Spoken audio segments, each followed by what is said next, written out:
안녕하세요. 사연 읽어주는 남예입니다. 오늘도 와주셔서 감사합니다.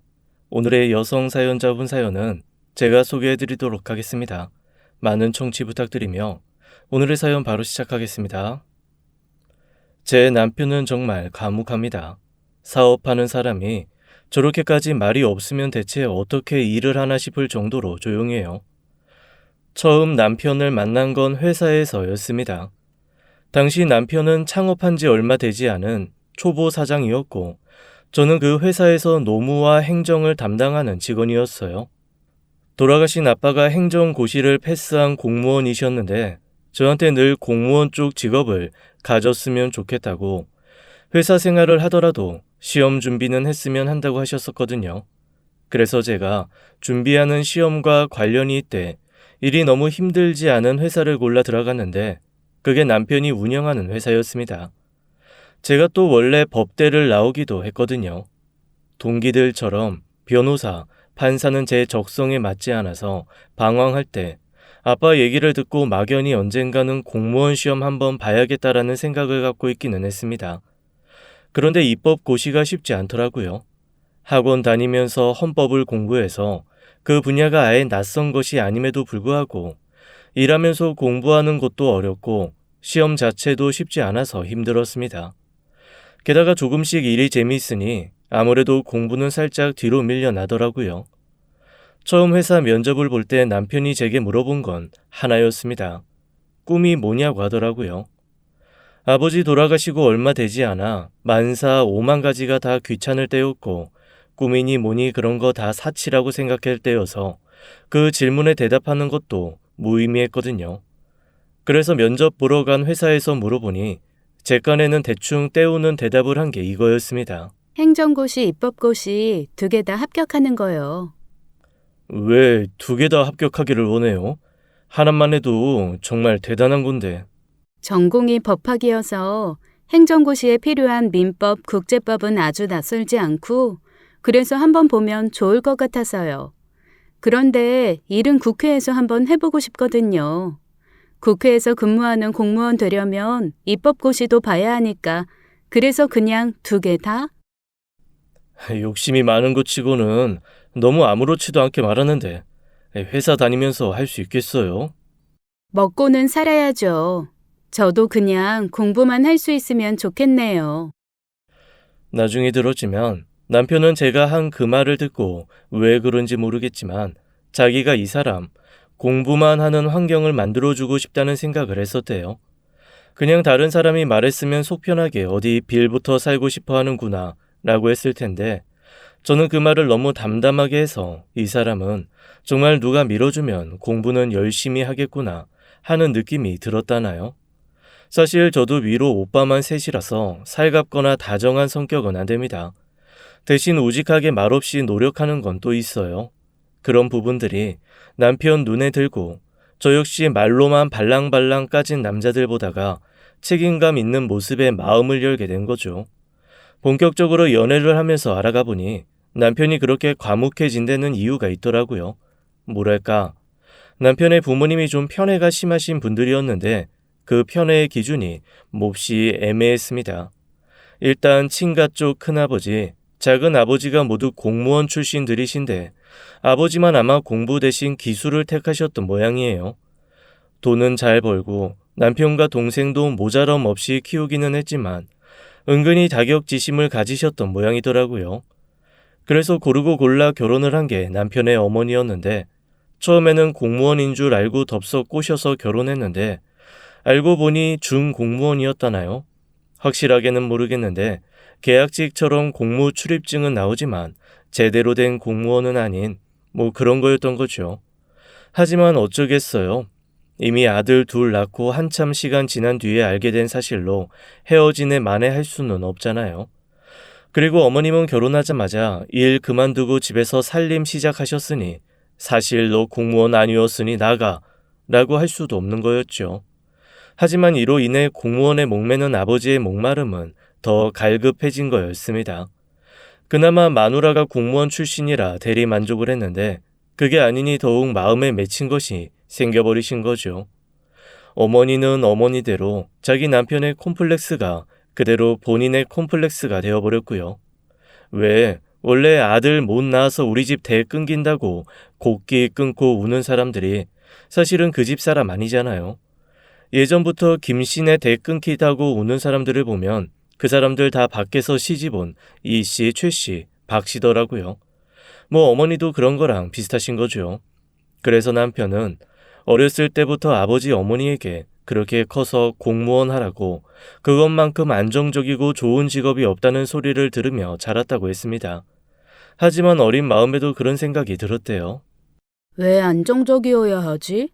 난 그냥 내가 살고 싶은 대로 살고 싶은데. 난 공무원 하기 싫은데.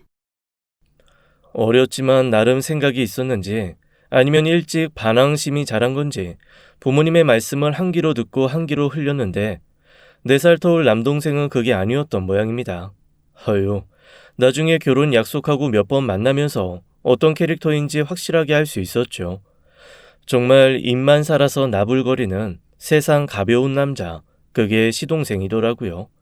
아주 말로는 고대광실 건물도 짓고 달도 따다주고 다 하는 그런 사람인데 정작 자기가 할 줄 아는 건 별로 없는 말만 앞서는 사람입니다. 그런데 그런 사람이 또 귀 얇게 펄럭이는 사람들은 잘 구워 삶아서 그 사람들 덕보고 살잖아요. 딱 그렇게 삽니다. 시부모님이 그래서 아주 둘째 아들이라면 절절 매시더라고요. 큰아들은 공무원 하라는 말도 안 듣고 일찍부터 자기 사업하겠다고 제 갈 길 가버렸는데 둘째는 벌써 11년째 공무원 공부 중입니다. 그래도 시부모님은 언제 망할지 모르는 사업 붙들고 있는 것보다 1살이라도 어릴 때 안정적인 공무원에 도전하는 게 훨씬 낫다고 생각하시는 거죠. 그래서인지 여전히 시동생 공부 뒷바라지를 하는데 아까운 것도 없고 힘든 것도 없습니다. 다 미래를 위한 투자라고 생각하시는 거죠. 그런 집에서 자랐으니 남편은 더더욱 부모 형제와 별 말을 하지 않게 된 겁니다. 잘한 거 얘기해봐야 칭찬과 격려 대신 언제 잘못될지 모르니 그냥 공무원이나 준비하라는 말 듣고 무시당하니까 대화를 하고 싶겠어요. 태생적으로 과묵한 사람이 환경 때문에 점점 더 그렇게 된 거죠. 그렇다고 해서 남편이 공무원에 대해서 뭔가 부정적인 생각이 있거나 거부감이 있는 마음이 있는 사람은 아닙니다. 그러니까 제가 그쪽으로 공부하고 싶다는 마음도 충분히 이해를 해준 거겠죠. 2년간 연애하면서 제가 계속 바쁜 회사 생활 속에서도 공부를 손에 놓지 않고 주말에는 데이트하는 시간 빼고는 고스란히 공부에 투자하고 있는 걸 보면서 아마 본인도 이런저런 생각이 많았나 봐요. 저한테 청혼하면서 이렇게 얘기하더라고요. 내가 지금 버는 돈으로 그냥 우리 살림 정도는 충분히 유지할 수 있을 것 같아. 5년이고 10년이고 당신이 원하는 시간만큼 충분히 공부해서 시험 봐. 공부에만 전념해서 시험 준비하는 거 내가 도와줄게. 저 그 얘기 듣고 정말 약간 눈물이 글썽거릴 정도로 감동을 받았습니다. 그 뒤를 이어 남편이 또 이렇게 얘기하더라고요. 처음에 나랑 면접 볼 때 당신이 했던 얘기 기억해? 그냥 누군가의 뒷바라지 받으면서 공부만 하면 행복할 것 같다고. 나 당신이랑 결혼하는 거 나도 행복하고 당신도 행복하고 싶어서 하는 거야. 그런데 나는 당신만 옆에 있으면 행복할 것 같거든. 그런데 당신은 누군가가 뒷바라지 해주면서 공부할 수 있게 해주면 그게 행복하다며. 그러면 난 기꺼이 당신 행복을 위해 그렇게 해줄 수 있어. 한번 열심히 해봐. 남편의 말에 저는 고개를 끄덕이며 고맙다고 얘기하고 한 가지 약속을 했습니다. 내가 어떡하든 7년 안에 성과를 보여주도록 할게. 2개 다 꼭 합격할 거야. 그러자 남편이 저를 안고 머리를 쓰다듬으면서 이렇게 얘기하더라고요. 2개 다 합격하면 정말 자랑스럽겠지만 하나만 합격해도 진짜 훌륭한 거니까 절대 무리하지 말고 애쓰지 말고 난 당신이 뭘 하든 잘할 거라 믿어. 그렇게 저는 결혼과 동시에 회사를 그만두고 집에서 공부를 시작했습니다. 처음에 결혼하고 제가 회사를 그만둘 거라고 그랬더니 시어머니와 시아버지가 약간 마뜩찮은 얼굴로 요즘에는 다들 맞벌이 한다는데 왜 회사를 그만두냐고 하시더라고요. 저도 남편도 그 두 분이 얼마나 공무원에 대해 집착하시는 걸 잘 알고 있어서 둘이 암묵적으로 공무원 공부하고 있다는 얘기는 하지 않기로 한 상태였거든요.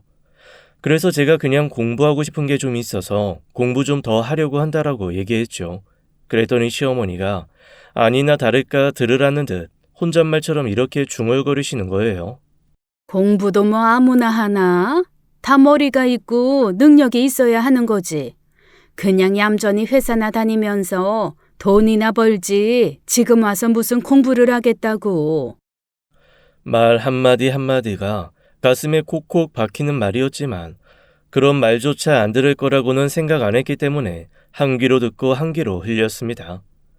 다행인지 불행인지 시부모님은 남편과 저에 대해서 그다지 큰 관심도 기대도 없었습니다.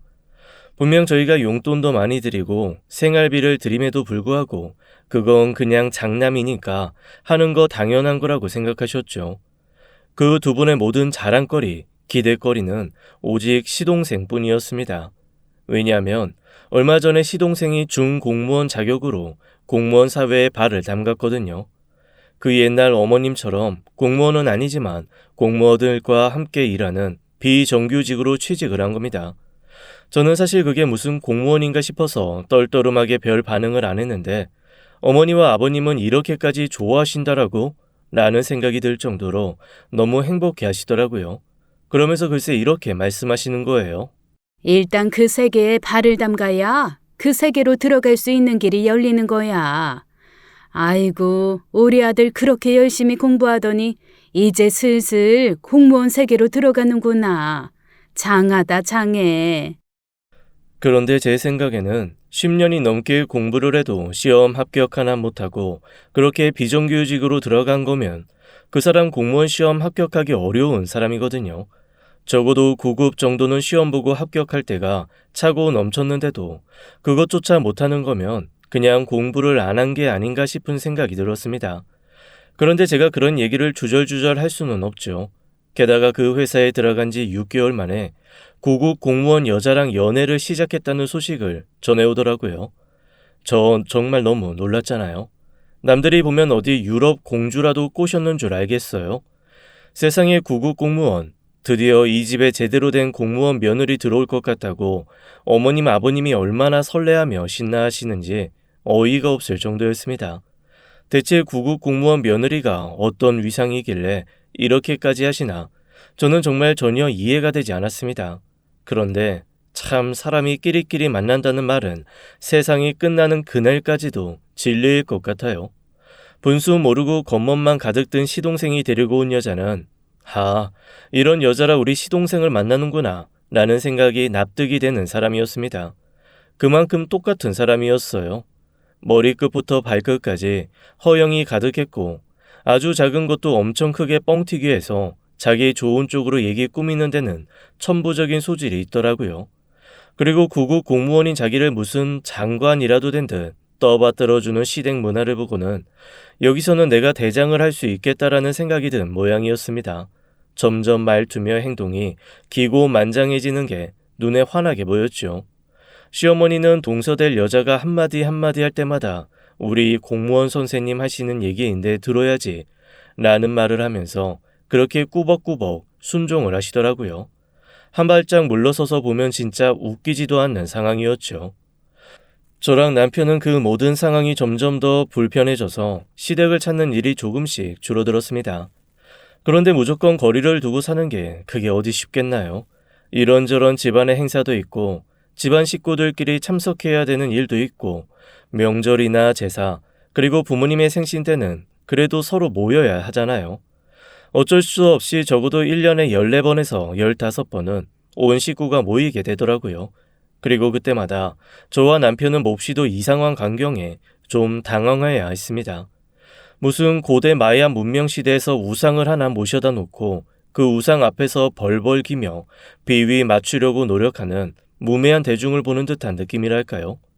이 집에서는 자기가 몹시 인정받고 우러러 보는 대상이라는 걸 알게 된 동서는 이제는 아주 대놓고 집안에 어른 노릇을 하려고 했습니다. 한 번은 이런 일이 있었어요. 저희 시아버지 생신이 한여름이거든요.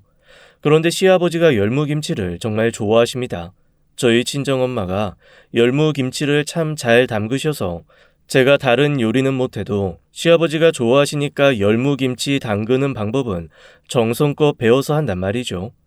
동서가 집에 들어오기 전에는 열무김치 제가 담가주는 게 세상에서 제일 맛있다고 생일날 열무김치 국수만 먹어도 너무 행복해 하시던 분이었거든요.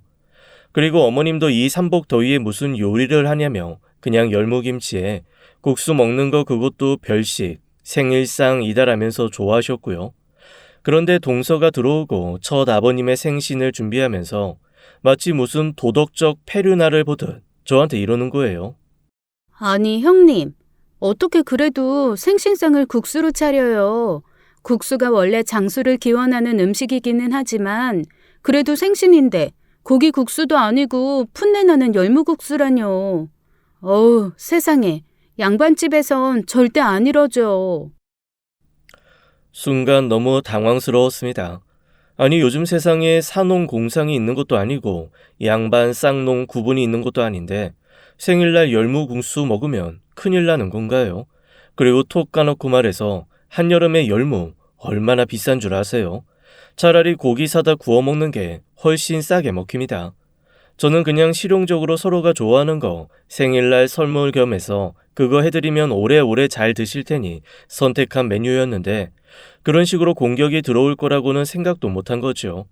제가 너무 당황해서 아무 말도 않고 멀뚱멀뚱 있으니까 시어머니가 옆에서 아주 얄밉게 이렇게 거드시더라고요. 하긴, 나도 좀 항상 그게 걸리기는 했어. 그래도 생신인데 국수 한 그릇 덜렁 놓고 밥 먹는 거, 그거 영 본데 없는 집 같지 않니? 맞아요, 어머님. 그래도 생신상은 제대로 차려야죠. 과일이랑 고기, 뜨거운 탕, 생선구이 이런 거 놓고 한 상 차려서 드셔야죠. 아유, 이게 뭐예요. 열무국수라뇨. 그러게, 네 말 듣고 나니까 그렇다. 역시 나란 일하는 사람 생각이 다르네. 그럼 이번 아버지 생신은 그렇게 차려볼까? 그렇게 차려야죠. 참, 그런데 어머님, 어떡하죠? 아버님 생신 식사하시기로 한 토요일 점심에 제가 글쎄 대민 지원을 나가야 돼서 조금 늦게 올 것 같아요. 식사 준비를 다 도와드리진 못할 것 같고 식사할 때 시간은 어떻게 간신히 맞출 수 있을 것 같거든요. 아이고, 나란 일이 먼저지. 뭘 그런 거를 걱정해. 그런 거는 그냥 집에서 노는 사람이 알아서 하면 돼. 네 형님 집에서 그냥 놀잖아. 그날 좀 일찍 와서 같이 요리하면 되는 거지. 너는 아무 걱정 말고 일이나 해, 응? 너무나 어이가 없었습니다. 분명히 그 자리에 제가 뻔히 있는데 저를 투명 인간 취급을 하면서 둘이서 아예 그렇게 결정을 해버리고 말더라고요. 제가 좀 부화가 나서 거기서 그냥 이렇게 얘기했습니다. 저도 그때 오전 스케줄이 안 되는데요. 오후에 끝나요. 그랬더니 동서가 저를 확 돌아보면서 아주 싸늘하게 이렇게 말하는 겁니다. 형님, 만날 노는 사람이 왜 굳이 그날 스케줄을 잡아요? 너무하신다. 저 노는 거 아니잖아요. 형님이 배려 좀 해주세요. 네? 너는 만날 첫날 집에 있으면서 하필 그날 일정을 잡고 그러니? 당장 취소해라. 그리고 원래 바깥일하는 사람들 밖에서 일 잘할 수 있게 해주는 게 집안일하는 사람들이 해야 하는 일이야. 아이고, 어디서 저런 게 들어와서? 어휴. 아마 저 그날 남편이 중간에서 저 끌고 나와 집으로 데리고 오지 않았으면 한바탕 폭발해서 난리를 쳤을 거예요. 그런데 평소 눈치 없고 말없는 사람이 뭐가 시익이라도 한 건지 방 안에서 뭐 하고 있다가 뜬금없이 나와 벌어진 상황 보고 저를 확 데리고 나오더라고요. 제가 너무 화가 나고 안 풀려서 씩씩거리면서 가슴을 팡팡 치고 있으니 남편이 저한테 이렇게 말했습니다. 이번 금요일에 내가 휴가 낼 테니까 당신도 머리 좀 쉴 겸 우리 근교로 여행 나갈까? 한 3일 공부 손에서 놓고 숲 보면서 힐링하자. 그래야 할까 봐. 나 진짜 복장 터져서 죽을 것 같아. 미안하다. 우리 엄마 아빠 때문에 정말. 당신이 미안할 일은 아니지. 제일 나쁜 건 동서야. 아유, 진짜 얄미워. 너무 얄미워. 하긴 남편이 무슨 죄가 있겠어요. 본인도 그런 부모라서 괜히 제 눈치 보고 부모 때문에 속상하고 이래저래 힘들겠죠. 저랑 남편은 정말 싹 잊고 여행 가서 마음 편하게 휴식을 취하다 오자고 서로 약속을 했습니다. 그리고 그 주 주말에 저희는 약속한 대로 함께 여행을 떠났어요.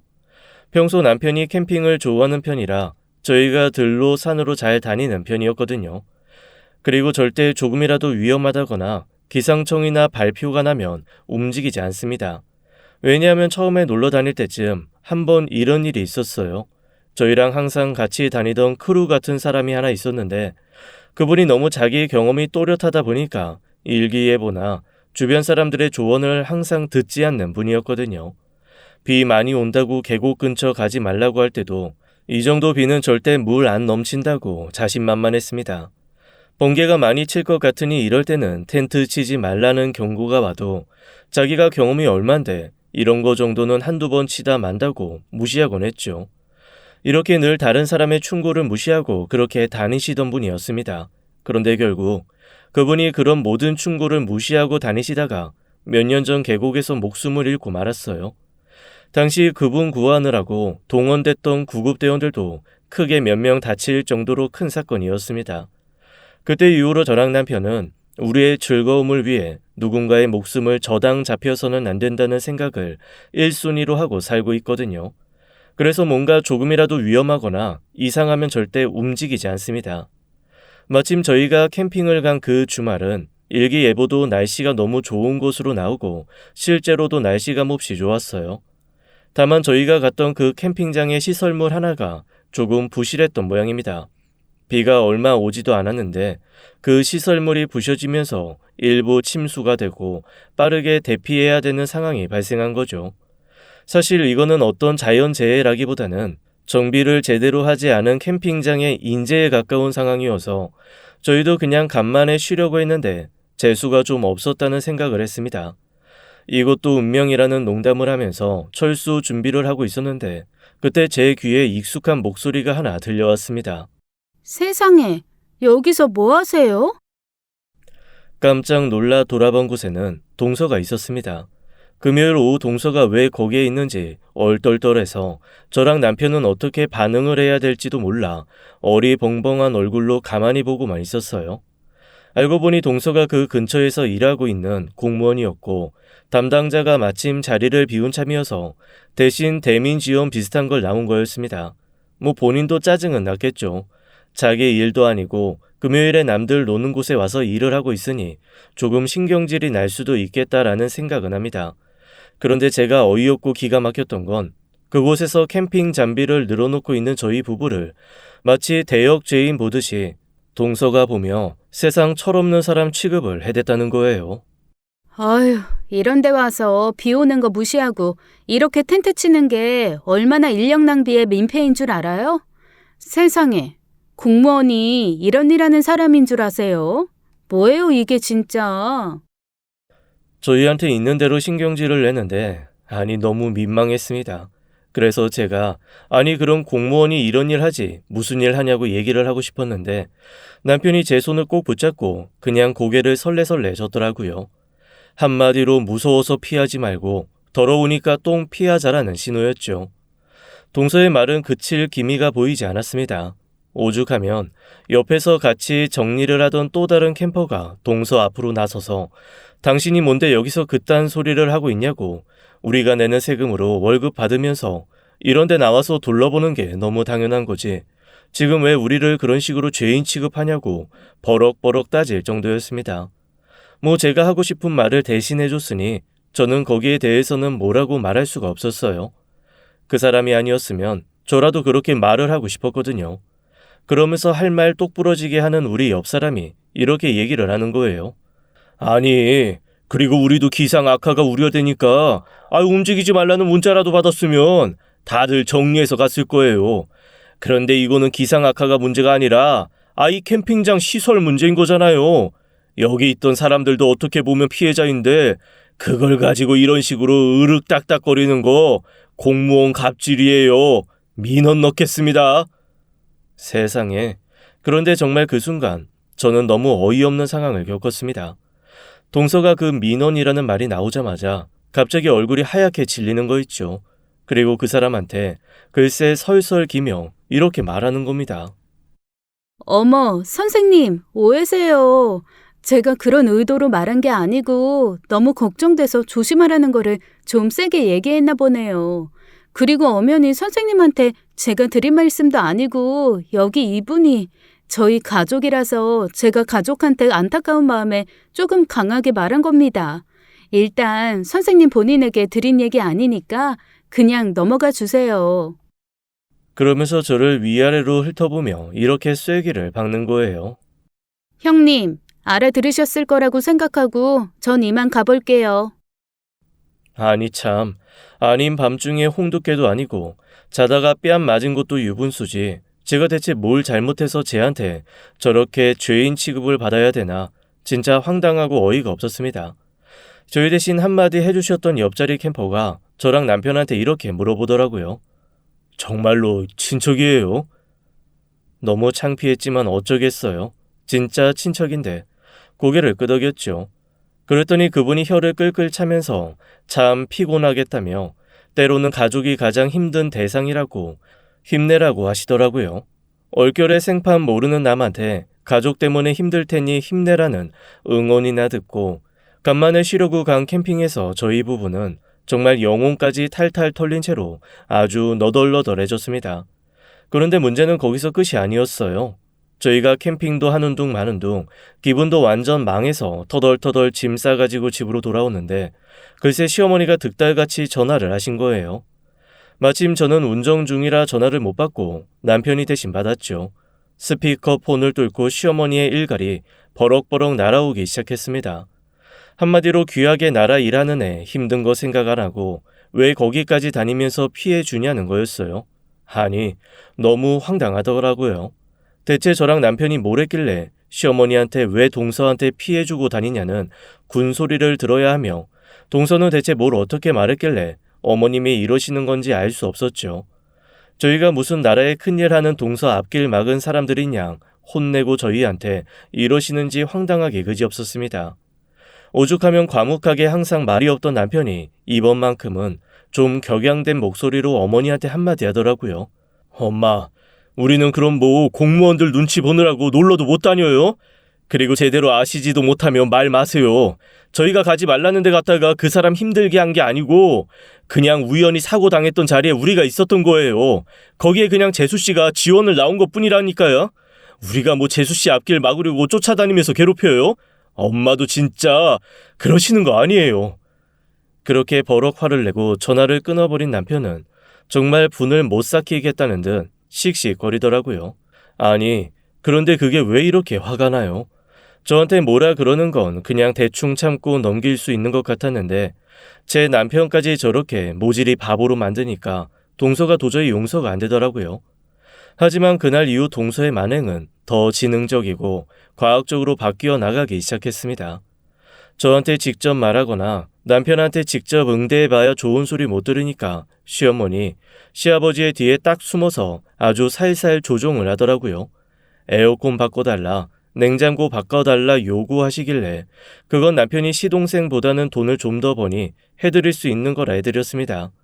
물론 저희가 바꿔드린 냉장고 세탁기 에어컨이 시댁이 아닌 동선에 가 있다는 건 더 나중에 알았죠.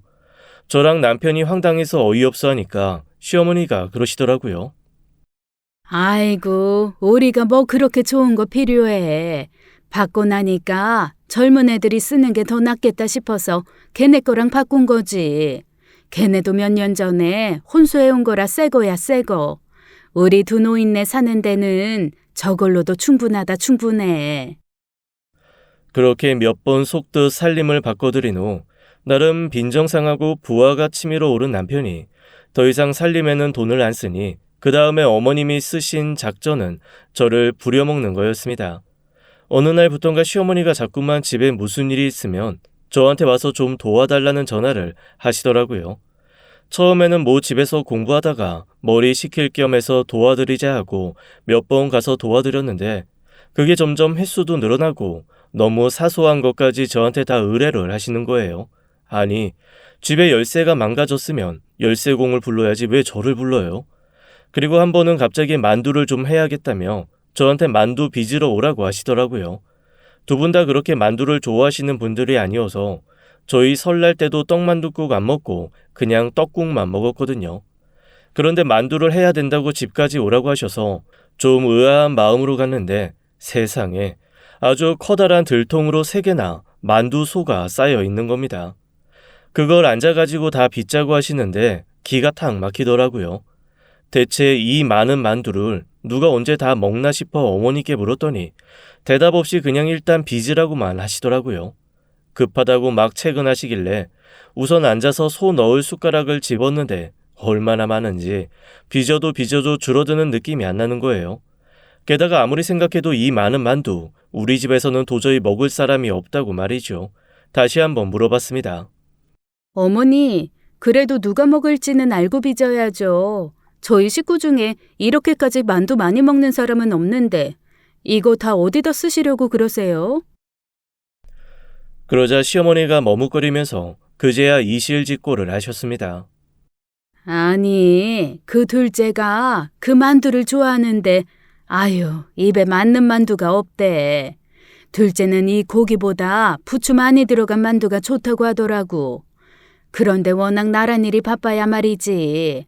그냥 만두가 냉동실에 차곡차곡 있으면 급할 때 한 번씩 후루룩 쪄먹고 끓여 먹고 그러기 편할 것 같다고 한 번 얘기하길래 내가 좀 해서 냉동실에 놓고 먹으라고 주려고 하는 거지. 순간 만두 빚는 손을 탁 놔버렸습니다. 어머님, 그럼 이거 지금 동서줄 만두 이렇게 많이 저 불러다가 빚으시는 거예요? 넌 어차피 집에서 놀잖니. 이거 오늘 안에 해서 싹 쪄가지고 밤에 갖다 줘야 애가 따뜻할 때 냉동실에 보관을 하지. 얘, 걔 퇴근 시간 다 됐다. 이거 찌고 하려면 빨리 해야 돼. 얼른 해. 너무 어이가 없어서 정말 죄다 손에서 놓고 그대로 나와버리고 싶었습니다. 제가 왜 동서 먹을 만두를 이렇게 비지땀 흘려가며 빚어야 해요? 이해를 못하겠더라고요. 제 얼굴이 확 굳는 걸 보고 시어머니가 저한테 이러시더라고요. 네가 둘째 썩 예뻐하지 않는 거 알거든. 그런데 그런 게 바로 자격지심이라고 하더라. 앞으로 둘째한테 그런 질투 보이지 말고 잘해. 집안에 그래도 공무원 하나 있다는 게 얼마나 든든한 일인 줄 아니? 그리고 나란 일하면 얼마나 신경 쓰고 바쁠 게 많겠어. 집에서 노는 사람이 이런 식으로 좀 도와주면 일을 해도 조금 더 수월하지 않겠어? 다 복 짓는다고 생각하고 웃으면서 해. 음식하면서 그렇게 얼굴 찌푸리는 거 아니다. 정말 수도 없이 머릿속으로 갈등을 했습니다. 여기서 다 때려치우고 나가면 당장은 제 속이 편하겠죠. 하지만 제 마음 한켠에 아무리 편협하게 차별을 한다고는 하지만 늙은 어머님 혼자 끙끙거리며 고생할 게 영 마음에 걸리더라고요. 그건 또 제 마음에 편한 일은 아니었습니다. 그냥 차라리 제가 조금 더 마음 숙이고 하고 말지 라는 생각에 한숨 푹푹 쉬면서 만두를 빚었죠. 그날 밤 10시가 넘도록 만두를 정말 1000개는 넘게 빚은 것 같아요. 어머님은 진짜로 그거를 다 하나하나 쪄서 싹 식힌 다음에 켜켜이 잘 쌓아서 동서네 집에 갖다 주시더라고요. 그것도 집에 들어가면 동서 불편해한다고 대문 앞에 놓고 전화하셨대요. 밖에 만두 있으니까 가지고 들어가라고. 저희 집은 수시로 뻔질나게 드나들면서 번호키 안 알려준다고 3일을 머리 싸매고 누워 시위하시던 분이 동서는 불편하면 다음날 일 못한다고 거기까지 가셔서 벨 한 번 못 누르고 물건 놓고 전화하셨다는 거죠. 그 얘기를 듣고 정말 기가 막혔습니다. 이런 차별 더 이상 당하고 싶지 않다라는 생각에 저는 더더욱 공부에 매진하기 시작했습니다. 남편도 그런 저를 응원하면서 앞으로 시댁에서 오는 전화나 만나자고 하는 거 자기가 다 중간에서 막아줄 테니 일단 공부에 매진하라고 하더라고요. 그래서 한 몇 달간은 시어머니 전화도 안 받고 정말 공부에만 매진할 수 있었어요. 그런데 그렇다고 해서 아예 안 보고 살 순 없잖아요. 시어머니 생신 때 식사 자리까지는 빠지지 못하겠더라고요. 몇 달간 집에서 정말 쪽잠 자면서 하루에 20시간씩 공부를 하다 보니 저는 살이 쪽 빠진 상태였습니다. 그리고 몇 달 만에 시댁 모임에 갔더니 아무리 저한테 관심 없는 시어머니도 눈이 동그래지시더라고요. 아니, 너는 애가 왜 이렇게 피골이 상접했니? 요 몇 달 동안 아주 껌거먹은 소식이어서, 어? 내가 만나면 한마디 하려고 했는데, 너 어디 아팠니? 네? 아니요. 저 뭐 좀 하느라고. 아니, 그러게 뭘 했길래 그렇게 애가 뼈밖에 안 남았어. 뭘 하길래? 저 공부 좀 하고 있어서. 아니, 대체 너는 무슨 공부를 하길래? 어? 공부한다고 회사도 안 다닌다 그래. 공부한다고 이렇게 살도 빠져. 대체 무슨 공부를 하는데? 평소에는 제가 무슨 공부를 하는지 그냥 공부한다고 한두 번만 얘기하면 별말 없이 넘어가시던 시어머니가 제가 너무너무 살이 빠져서 모습조차 달라졌더니 이번에야말로 무슨 공부를 하는지 듣겠다는 강렬한 의지를 장착하신 듯 했습니다. 포기하지 않고 계속 물어보시더라고요. 무슨 공부하냐고. 그래서 할 수 없이 남편 눈치를 슬쩍 보다가 얘기했습니다. 저 사실 그냥 공무원 시험 좀 봐보려고요. 그리고 그 순간 정말 시어머니와 시아버지, 시동생과 동서가 파한대소, 그런 파한대소가 없게 미친 듯이 웃음을 터뜨리더라고요. 아마 제가 아이돌 준비한다고 해도 그렇게까지 웃지는 않았을 거라는 생각이 들 정도로 미친 듯이 웃어제꼈습니다. 아이고 배야 하면서 식탁을 탕탕 치며 웃는데 너무 무안해서 눈물이 다 나올 것 같았습니다. 동서가 진짜 웃겨서 견딜 수가 없다는 듯 얼굴이 빨개져서 저한테 마치 아이 어르듯 이러는 거예요. 아이고, 우리 형님 공무원 되고 싶으셨어요? 그러니까, 생각은 잘하셨는데 그게 어디 그렇게 생각처럼 쉽나요? 공무원 공부하시느라 그렇게 살이 빠지셨어요? 세상에, 형님 귀엽다 귀여워. 그러자 시동생도 이죽이죽 웃으면서 이러더라고요. 향수님, 와, 진짜 반전이다. 공무원 시험이 어디 쉬워요? 이 사람이 되니까 붙고 이렇게 공무원 하는 거지. 나봐요. 그렇게 오래 공부했는데도 아직도 힘들잖아. 공무원 그게 아무나 되는 게 아니라니까. 어? 공부만 잘해서 되는 게 아니라 면접도 잘 봐야 되고 이게 그렇게 개나 소나 다 도전할 수 있는 그런 게 아니에요. 시어머니 시아버지도 반응은 마찬가지였죠. 네 주제에 무슨 공무원을 하냐서부터 시작해가지고 그냥 내 아들 힘들게 하지 말고 지금이라도 포기하고 그냥 회사 다니라는 말까지 온갖 수모가 와르르 쏟아졌습니다. 그 자리에 있는 것 자체가 너무 힘들더라고요. 남편은 그 사람들의 그런 반응을 보고 딱 한마디 했습니다. 그만하라고요. 평소 말없이 가만히 있는 제 남편이 무서운 목소리로 그만하라고 하니까 그 사람들이 또 그거는 슬그머니 쫄아붙대요. 어쨌건 남편이 그만하라 그래서 다들 놀리는 건 그만두게 했는데 그럼에도 불구하고 저만 보면 키득키득거리고 쑥덕쑥덕 거리는 게 아주 기분이 언짢게 이루 말할 수가 없었습니다. 집으로 돌아오는 길 남편이 저한테 그냥 슬그머니 이렇게 얘기하더라고요. 당신 시험 얼마 안 남았지? 나 꼭 잘 볼 거야. 다른 사람들 말에 상처받고 그럴 필요 없어. 일단 마음 편하게 하고 만약에 안 되면 한 번 더 도전하면 되니까. 나도 알아. 그렇게 할게. 말은 했지만 참 마음이 복잡해지더라고요. 어떻게든 합격해서 다른 식구들의 코를 납작하게 해주고 싶다는 마음이 마구마구 올라왔습니다. 집으로 돌아와서 저는 더 열심히 공부를 하기 시작했어요. 그렇게 시험 날짜가 다가왔습니다. 첫 시험은 준비한 대로 차분히 잘 치렀습니다. 제 경우 행정고시랑 입법고시를 함께 준비하고 있어서 시험을 연달아 치르고 하나 끝났다고 쉴 수 있는 상황이 아니었어요. 그런데 제가 공무원 시험을 준비하고 있다는 걸 알게 된 시댁에서는 방해를 하려는 건지 놀리는 건지 시험 공부하고 있다는 걸 뻔히 알면서도 자꾸 불러대더라고요. 마지막 6개월은 그것조차 너무 스트레스라서 핸드폰도 해지해버렸습니다. 정말 오래전에 쓰던 SNS며 인터넷, 아무것도 안 되는 전화기 하나 개통해서 친정 엄마와 오빠들, 남편만 그걸로 소통을 했죠. 남편은 차라리 시험 보는 동안 친정에 가 있던가 고시원에 가서 지내는 것도 생각해보라 하더라고요. 굳이 그렇게까지 해야 하나 하던 저를 고시원으로 발걸음 돌리게 한 건 시어머니였습니다. 글쎄 제가 전화까지 바꾸고 받지 않자 집으로 찾아와서 문을 두드리시는 거였죠. 심장이 벌렁거리더라고요. 문 밖에서 저한테 주제에 맞지도 않는 공부하겠다고 깝치면서 아들 고생시키지 말고 어디 일할 데 없으면 동선에 가서 집안일 좀 도와주라고 말을 하는데 정말 이웃 보기 부끄러워서 대문을 열어드릴 수조차 없었습니다. 결국 두들기고 불러도 제가 나오지 않자 시어머니는 있는 대로 신경질을 내며 발걸음을 돌렸고 저는 그날 저녁 남편에게 고시원에 가겠다고 선언했어요. 고시원에서의 6개월은 제 지난 몇 년간 가장 행복한 시간이었습니다. 누구 눈치도 보지 않고 열심히 공부만 할 수 있는 시간, 시어머니의 환청도 동서의 눈빛도 느껴지지 않는 곳이었거든요. 그렇게 제 모든 것을 갈아놓고 저는 입법, 행정 2개의 시험을 다 치렀습니다. 차례대로 나올 결과만 기다리면 되는 상황이었죠. 여보, 나 둘 중에 하나도 못 붙으면 어떡하지? 그거 한 번에 붙는 게 더 어려운 거 아니야? 당신 시험 준비한 건 4, 5년 되었지만 사실 제대로 공부한 건 1년이잖아. 그나마 마지막 6개월 때나 수험생처럼 공부했지.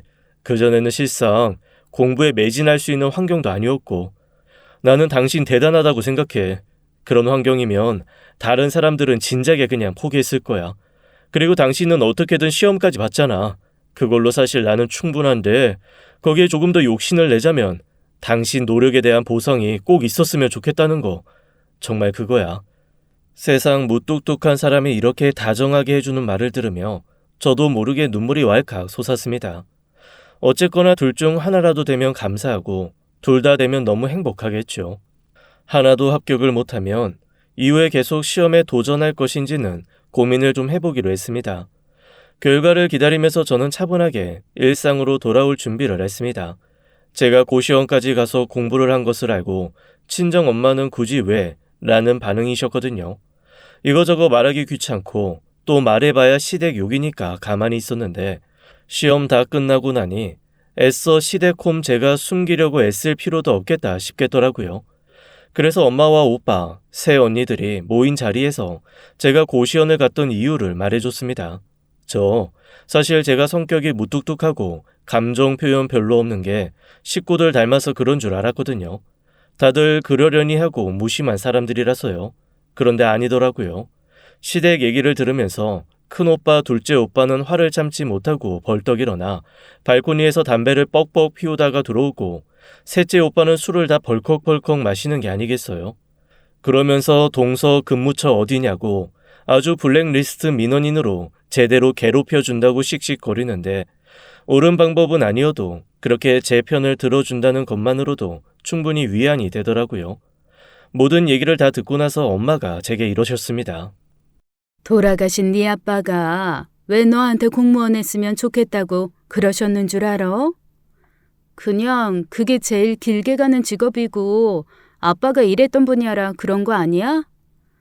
아빠는 네가 모든 자식들 중에 가장 자기를 많이 닮았다고 그래서 이 분야 일하면 참 잘할 거라고 정말 나라에 보탬되는 인재 될 거라고 믿었어. 그래서 하라고 하셨던 거야. 엄마 말을 듣는데 뭔가 마음 한켠이 몽글몽글 하더라고요. 그리고 한편 감사했습니다. 시부모님처럼 당신들의 욕심과 자존심 때문에 자식 통해 대리만족을 하는 게 아니라 정말 내 자식에게 잘 맞을 것 같고 내 자식이 잘 해줄 것 같아서 권하는 사람이 내 부모라는 게 말입니다. 그렇게 엄마, 오빠들과 얘기를 나누고 있는데 남편이 저를 데리러 왔습니다. 안 그래도 무서워하는 저희 오빠들인데 어휴, 하필 그날따라 저한테 이런저런 얘기를 들은 후라 오빠들 눈빛이 곱지 않더라고요. 뭔가 이상하다 싶었는지 남편이 슬금슬금 눈치를 보는데 평소 저랑 제일 많이 싸우고 괴롭히던 셋째 오빠가 이러는 겁니다. 지금처럼만 잘해. 든든하게. 방패 막이 딱. 그러란 말이야. 네. 알겠습니다.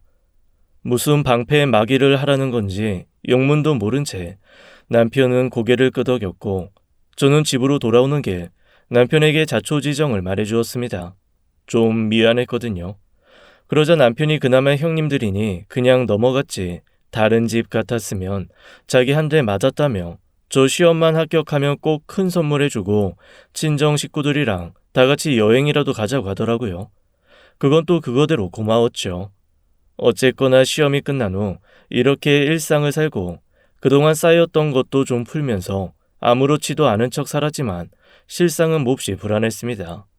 정말 다 떨어지면 어떡하지 라는 생각에 자다가도 벌떡 일어나서 숨을 몰아쉴 정도였어요. 그렇게 첫 번째 시험 결과가 나오는 날이 다가왔습니다. 아침부터 내내 안절부절 못하면서 초조하게 왔다 갔다 하다가 드디어 합격자 발표 시간. 떨리는 손으로 발표창을 새로 고침하다 저는 온몸에 기운이 빠져 스르르 책상 의자에서 미끄러져 바닥에 쓰러지고 말았습니다. 걷잡을 수 없는 울음이 터져 나오더라고요. 뭐가 그렇게 걱정이 되었는지 회사도 안 가고 이 핑계 저 핑계 대면서 집에 있던 남편은 제 울음소리를 듣고 슬그머니 방으로 들어와 저를 일으켜 안았습니다. 괜찮아. 다음에 더 잘하면 되지.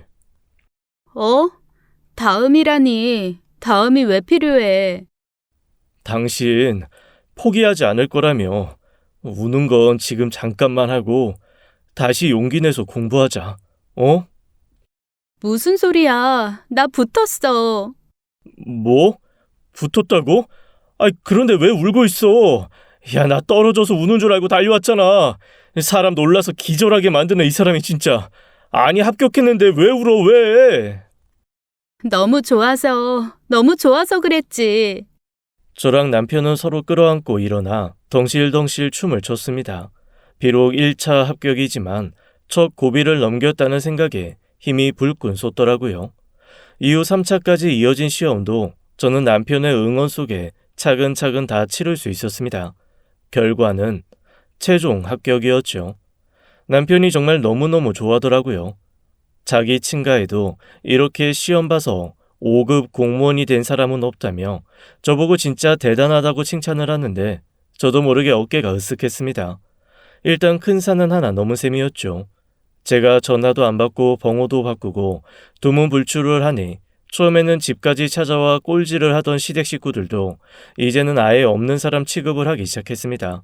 오히려 저는 더 편했죠. 남편이 말을 전해주지 않아 자세하게는 모르지만 아마 시댁 식구들 사이에서 저는 머리 나빠서 혼자 애쓰고 있는 바보 멍청이 천지 취급을 받는 것 같았어요. 뭐랄까, 자기네들이 워낙 공무원에 대해 우러러보는 마음이 있으니 그 시험 자체를 무시하지는 못하는데 제까지 것이 도전하고 있다는 건 가짜않게 생각하는 마음이랄까요. 그러다 보니 시간이 지날수록 건드리는 건 덜해지더라고요. 덕분에 저는 합격한 행정고시를 든든한 배수진으로 두고 남은 입법고시에 매진할 수 있었습니다. 역시나 시험은 쉽지 않았습니다. 떨어져도 할 수 없겠다는 마음과 그래도 꼭 합격하고 싶다는 마음, 어떻게든 해내고 싶은 마음까지 제가 할 수 있는 최선의 최선을 다 쏟아부었어요. 그렇게 모든 시험을 다 마무리하고 저는 비로소 마음의 자유를 얻었죠. 시험도 다 마무리되었겠다. 더 이상 시댁을 피할 이유는 없었습니다. 제가 5급에 합격했다는 말도 굳이 하지는 않았어요. 그 사람들한테까지 자랑하고 싶을 만큼 저 절박하지 않거든요. 여하튼 거의 8개월 만에 시댁 식구들과 함께 식사를 하는 자리가 마련되었습니다. 분명 저를 놀리거나 무시하는 시간이 될 거라는 거 알았지만 남편이 자기가 알아서 정리할 테니 그냥 가만히 있으라고 하더라고요. 저는 저 나름대로 그 사람들을 신경 쓸 여유가 없었던 것 같았습니다. 하필 점심 식사를 하기로 한 그날이 제 입법고시 최종 합격자 발표 날이었거든요. 전체 경쟁률이 210대 1이어서 거의 기대는 하지 않았지만 그래도 제 눈으로 확인할 때까지는 포기하고 싶지 않았어요. 아니나 다를까 오랜만에 만난 시댁 식구들은 절 보자마자 피식피식 새어나오는 웃음을 감추지 않더라고요. 아유, 공부는 포기하셨나요? 이번에 9급 시험이 언제지? 지났지. 슬슬 합격자 발표 나올 때 아닌가? 안 그래도 이번에 전반적으로 공무원 시험 난이도가 높았다던데 괜찮았어요? 시험은 보셨죠? 제가 엿이라도 좀 보낼까 하다가 그런 거조차 부담돼서 떨어졌다는 원망 듣고 싶지 않아서 안 보냈어요. 그냥 보내드릴 걸 그랬나 봐요. 다음 시험 보기 전에는 제가 보내드릴게요. 엿이라도 드셔야 철썩 붙지 않겠어요? 아유, 엿 먹는다고 붙으면 시험 떨어질 사람 있겠니? 다 자기 실력이고 머리지. 그렇게 마음껏 까불고 이기죽거리는데 참 가소로운 생각이 들었습니다. 남편도 평소 같으면 울긋불긋 했을 텐데 희미하게 미소까지 띠고 잠잠히 보고만 있더라고요. 일단 다 같이 자리에 앉아 식사를 시작했습니다. 뭐가 이것저것 많이 나오기는 했지만 제 신경은 온통 합격자 발표였죠. 안절부절 못하게 되더라고요. 몇 번을 핸드폰을 열었다 닫았다 하니 동서가 그게 또 거슬렸는지 저한테 물어봤습니다. 어디 연락 올 때 있어요? 아니, 뭐 좀 보려고. 혹시 합격자 발표? 형님, 정신 차려요. 오늘 발표하는 건 입법고시예요. 9급이 아니라고요. 동서의 말을 듣고 시동생과 시어머니가 배를 잡고 웃기 시작했습니다. 자기 합격자 발표 날도 헷갈리는 사람이 무슨 공무원 하냐고 마구 비웃더라고요. 그러거나 말거나 저는 다시 한번 폰을 꺼내서 새로 고침을 누르고 확인을 했습니다. 그리고 조용히 핸드폰을 남편에게 건네줬죠. 남편이 깊게 한숨을 내쉬더라고요. 저기 할 말 있어요, 저희. 응? 무슨 할 말? 아이고, 알았어. 그만 놀릴게. 그래, 우리가 심했다. 우리가 잘못했어. 그게 아니고 이 사람 공무원 시험 합격했어요. 남편의 말에 그 자리에 있던 모두가 얼떨떨한 얼굴로 멀뚱멀뚱 바라보더라고요. 그 와중에 먼저 입을 연 건 동서였습니다. 어머, 9급? 어느 지역이요? 그 순간 저는 남편의 말과 행동을 아마 평생 잊지 못할 것 같아요. 진짜 속 시원했거든요. 아이고, 공부해서 뭐하러 9급을 봅니까? 보려면 제대로 된 거 봐야지. 이 사람 얼마 전에 행정고시 5급 합격했고 방금 입법고시도 합격했어요. 이번에 경쟁률이 210대 1이었다죠. 자기야 일어나. 장모님이 잔치 연다고 나한테 연락하셨어. 가자. 아직 후식이 남아있는 상태였지만 남편은 가차없이 제 손을 낚아채서 밖으로 나갔습니다. 믿을 수 없다는 듯 시모와 동서가 남편 손에서 핸드폰을 빼서 직접 확인을 하더라고요. 둘 다 어이없이 경악하는 표정으로 저를 멀뚱거리며 보고 있길래 저도 한마디 했습니다. 민원 업무하는 데를 내가 갈 일이 있을지 모르겠는데 어쨌거나 우리 대한민국 공무원 파이팅! 잔뜩 썩어 들어간 표정의 가족들을 두고 나오는 길, 정말 발걸음이 너무 가벼웠습니다. 그리고 진짜 너무너무 속이 시원했어요. 남편이 저한테 진짜 수고했다고 너무 자랑스럽다고 해주더라고요. 앞으로 동서가 저한테 까부는 일, 시어머니가 무시하는 일 없겠죠? 지금까지 사연 읽어주는 남녀였습니다. 끝까지 함께 해주신 여러분 감사드리며 저희는 다음 사연으로 돌아올게요. 감사합니다.